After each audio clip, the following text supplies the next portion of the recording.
The mahogany door to my home office was ajar. Just a crack, but it was enough. Inside, I heard the three voices I trusted most in the world. My wife, Evelyn, my younger brother, Liam, and David, my best friend. They thought I was in Chicago, closing a 9-figure deal for my firm, Apex Venture Partners. But my flight was canceled. "He'll sign everything over," Liam said, his voice slick with greed. "He trusts me completely." Evelyn's laugh, a sound I once adored, cut through me like shattered glass. He's always been a fool for family. In that single moment, my 46-year life wasn't just betrayed, it was a forgery. They thought they knew Marcus Thorne. They were about to meet a ghost. Evelyn. 20 years we'd built this life. She was my compass, the elegant North Star I navigated for. Every deal, every risk, was to lay a kingdom at her feet. I saw her then, not in our multi-million-dollar brownstone, but on our first date, her eyes full of what I mistook for adoration. Then there's Liam, my own blood. I didn't just give him a job at Apex. I gave him my trust, grooming him to be my successor.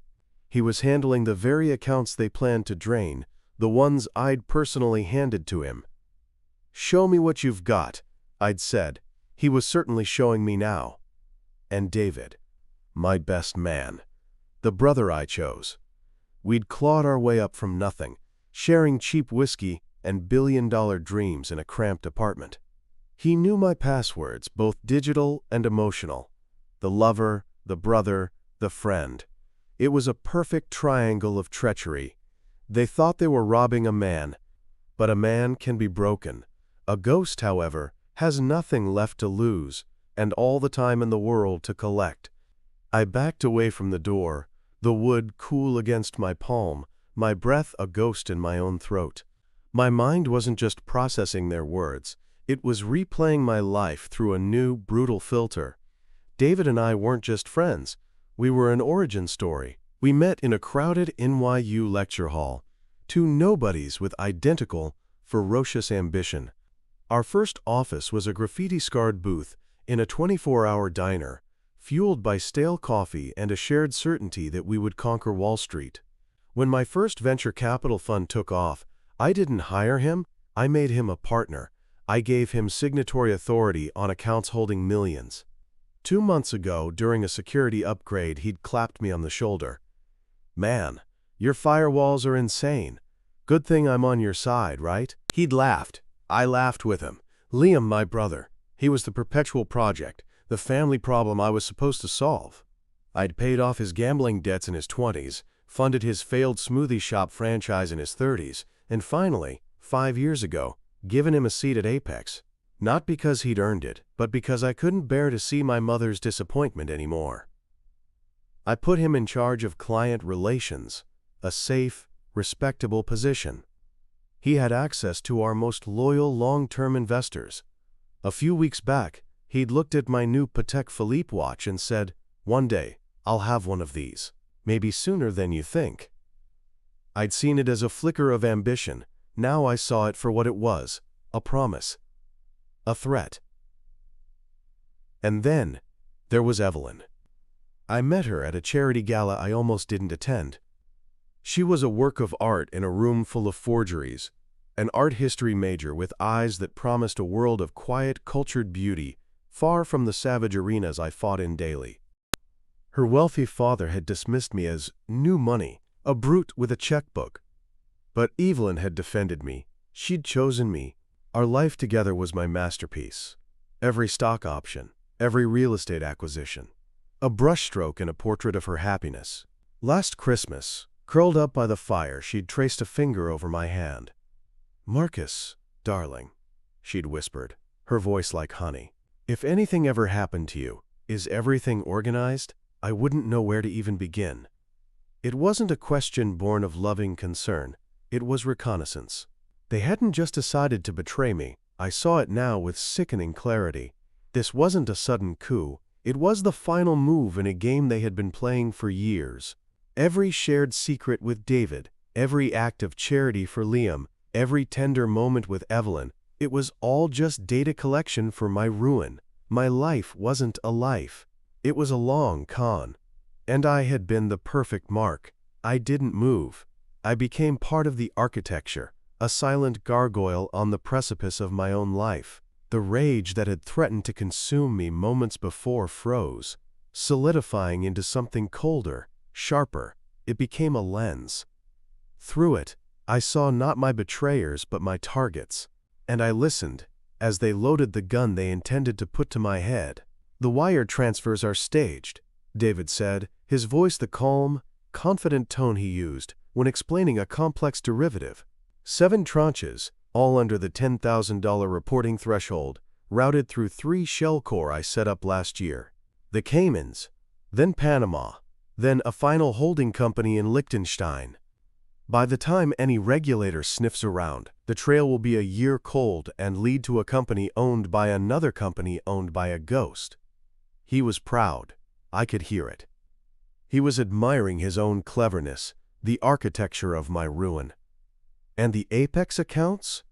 That was Liam, my brother, asking about the company I built. "Already handled," David replied. Liam's client authorizations give him access to move funds for portfolio rebalancing. I've created a ghost portfolio of non-existent high-yield bonds. Liam executes the buy order, the funds transfer to my shell, and the portfolio instantly defaults. It will look like a catastrophic but legitimate market loss. Marcus will be blamed for reckless management. My own tactics, my own strategies, twisted and aimed back at me. They weren't just stealing my money. They were stealing my reputation, my legacy. Then Evelyn's voice, smooth as silk, wrapped around their technical talk. "Forget the accounts. It's all meaningless without his signature. He's meticulous, David. He reads everything."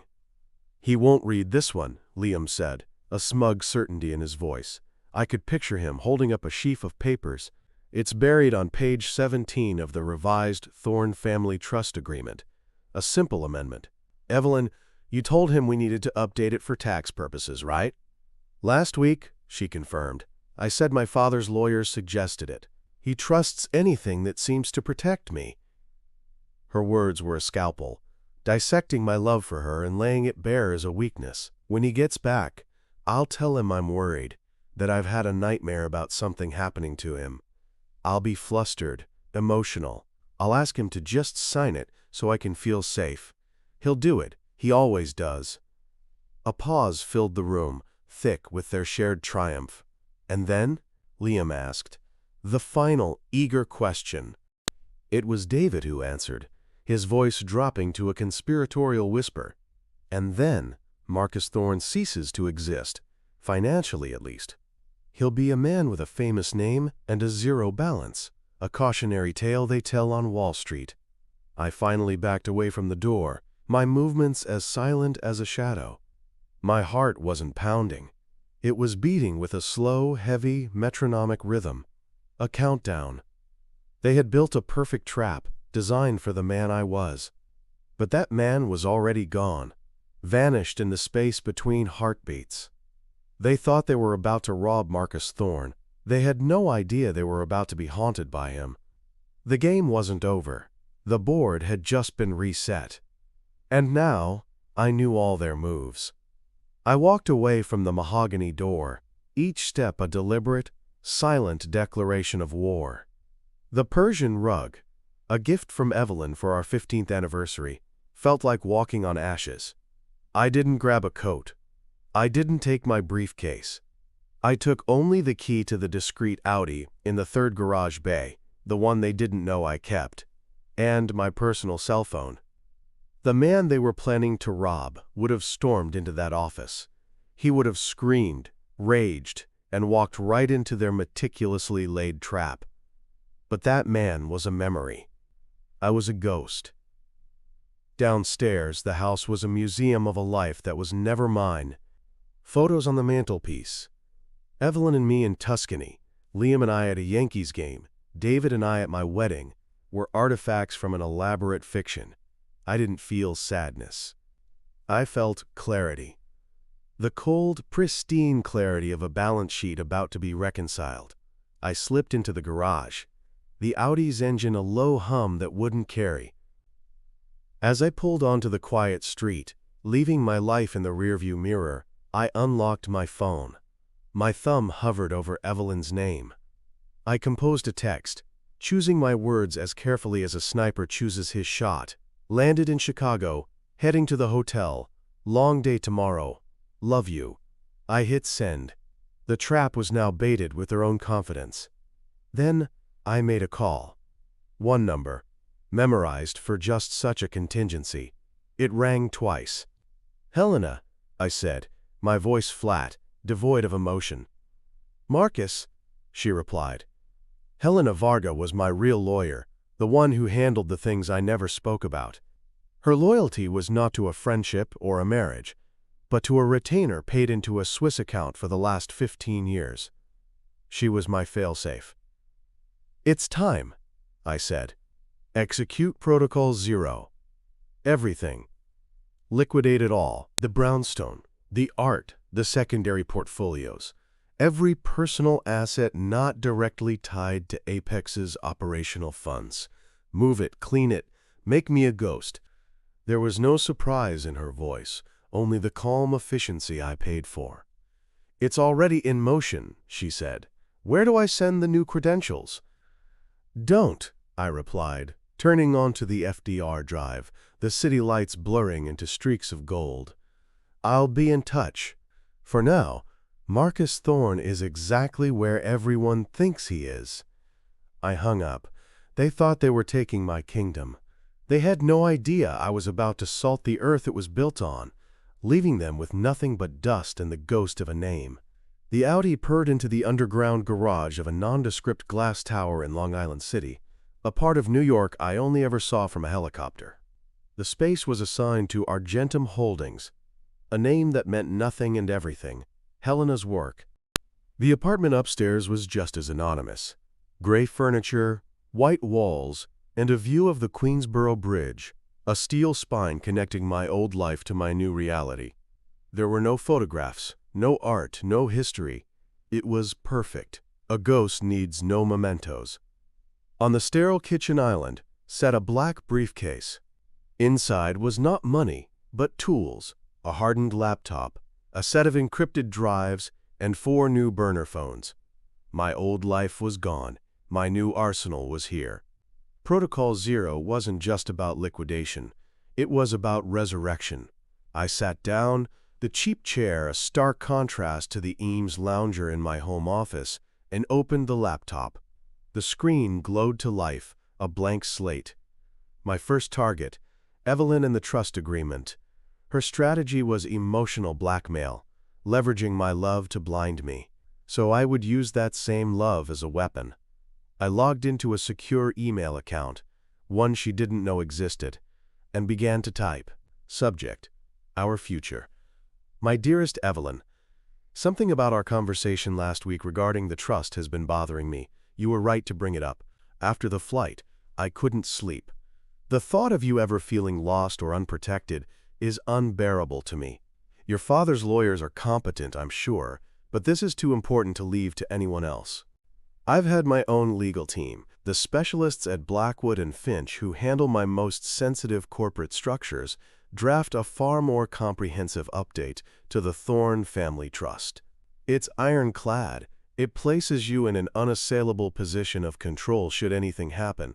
It's better, safer. I'll have the draft sent to you tomorrow. We can review it together when I'm back. No need to trouble yourself with those other documents. I'll handle everything. All I want is for you to feel secure. All my love. Marcus. I hit send. It was a masterpiece of misdirection. It sounded like the old Marcus, the protector. But the message was clear. Your trap is disarmed. Your document is now worthless. And in their moment of panic, trying to figure out how I'd preempted them, they would make mistakes. I was setting a new board, and they didn't even know they were playing. Next, Liam. My brother, the wannabe corporate predator, ready to gut my clients to line his pockets. His weapon was the access I gave him. His plan was to use a ghost portfolio of fake bonds to make the funds disappear. A market loss. Plausible. Deniable. But every system has a master switch. I logged into the Apex Venture Partners secure server using my primary administrator credentials, a level of access David and Liam didn't know I still held. I drafted a memo marking it urgent and immediate action required. 2. All managing partners and portfolio managers. CC, Liam Thorne. From, Marcus Thorne, CEO. Subject, immediate strategic capital freeze on high-yield debt instruments. Effective immediately. Due to emerging volatility signals in the global credit markets, I am instituting a firm-wide capital freeze on all new acquisitions of non-sovereign, high-yield debt instruments and related derivatives. All pending buy orders in this asset class are to be suspended. No funds are to be transferred for settlement of such trades without my direct, written sign-off. This is a precautionary measure to shield our clients' capital from a potential systemic downturn. Portfolio rebalancing must now focus on liquidity and capital preservation. A full strategic review will be conducted upon my return from Chicago. Compliance is mandatory. Non-compliance will be considered a gross violation of fiduciary duty. Marcus Thorne, CEO, Apex Venture Partners. I sent it. Liam's billion-dollar buy order was now dead on arrival.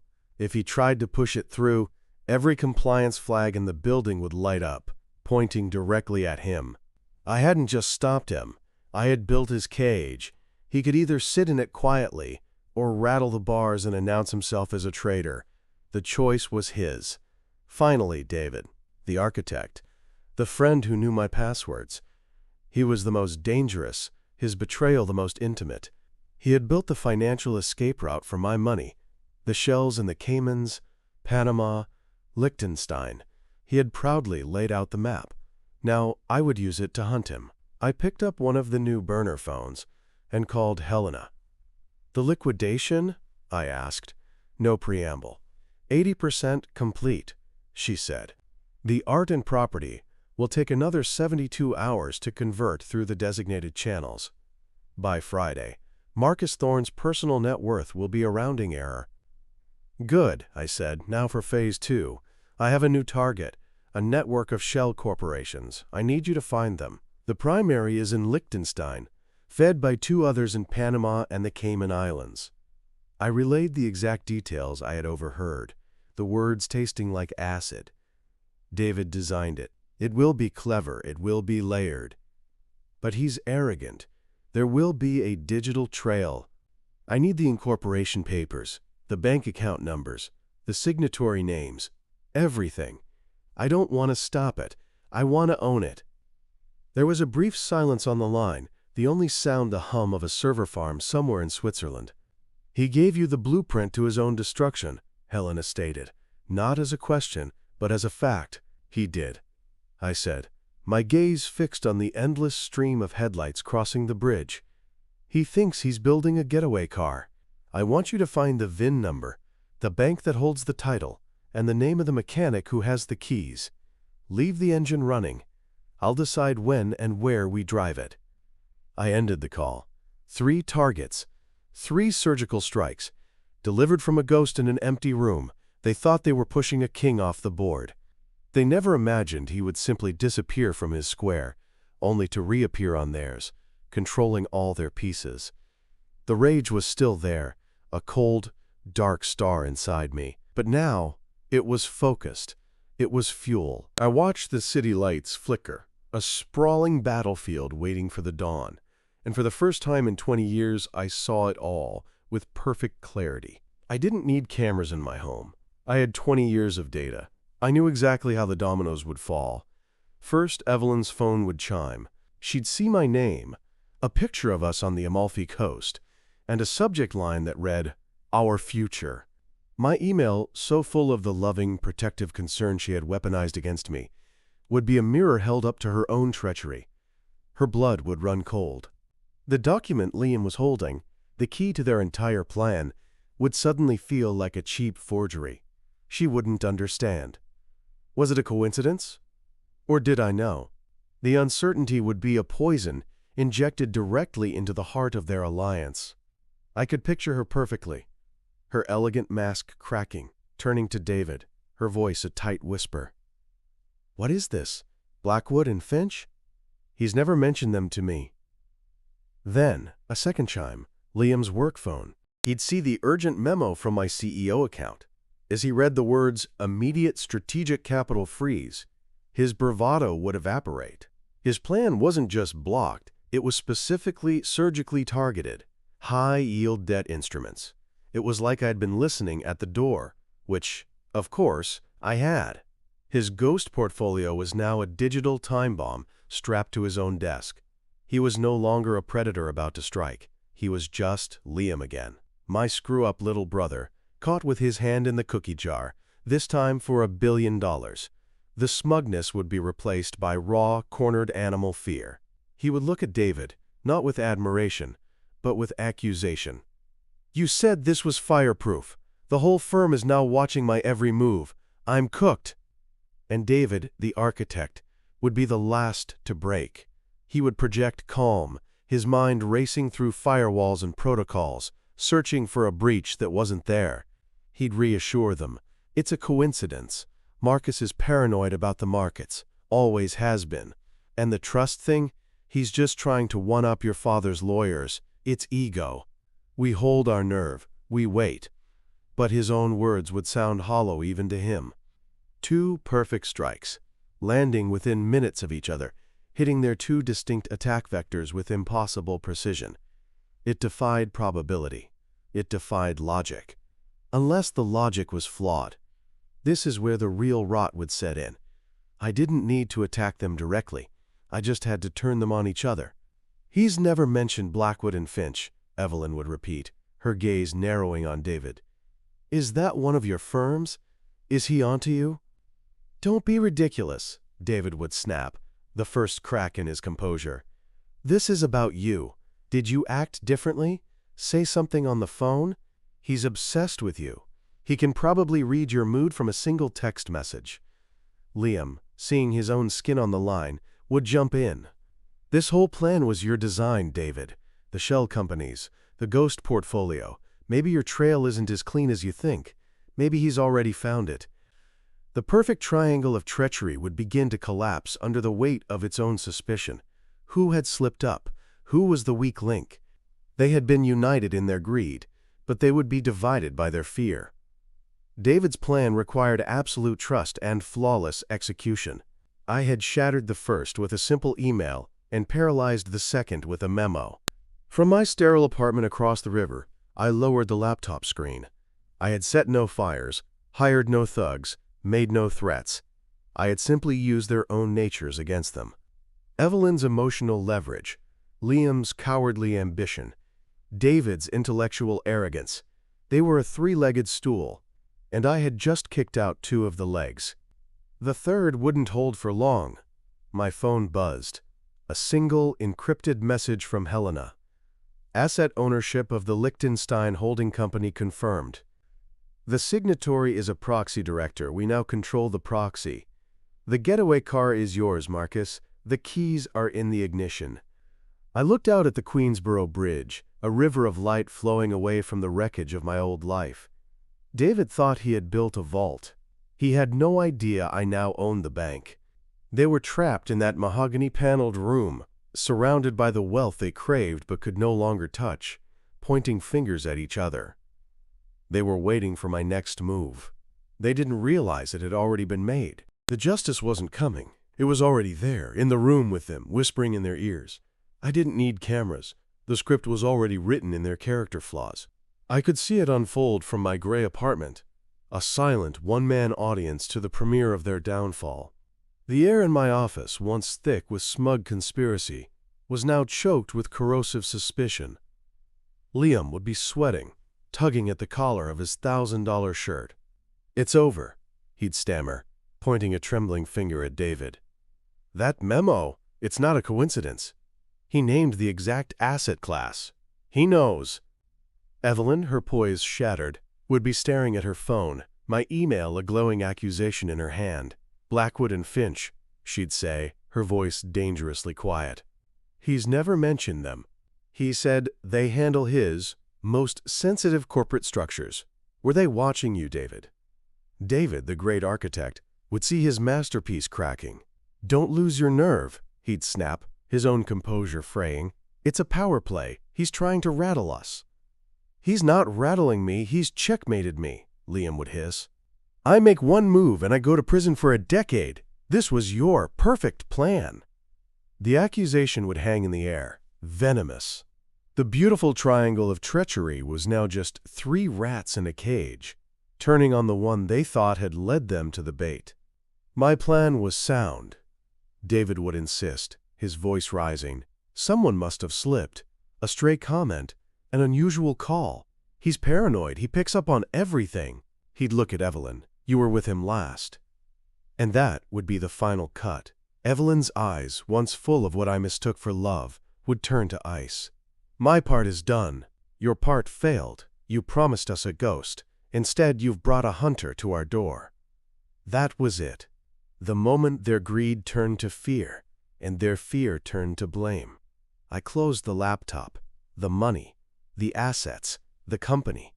They were just numbers on a screen. This, however, was visceral. This was real. Liquidating my life had been a necessity. Forcing them to liquidate their own alliance? That was victory. They hadn't just lost the war for my fortune. They had lost it to each other. So I have to ask you all, was quietly disappearing the ultimate power move, or was it the coward's way out? Let me know what you would have done in the comments.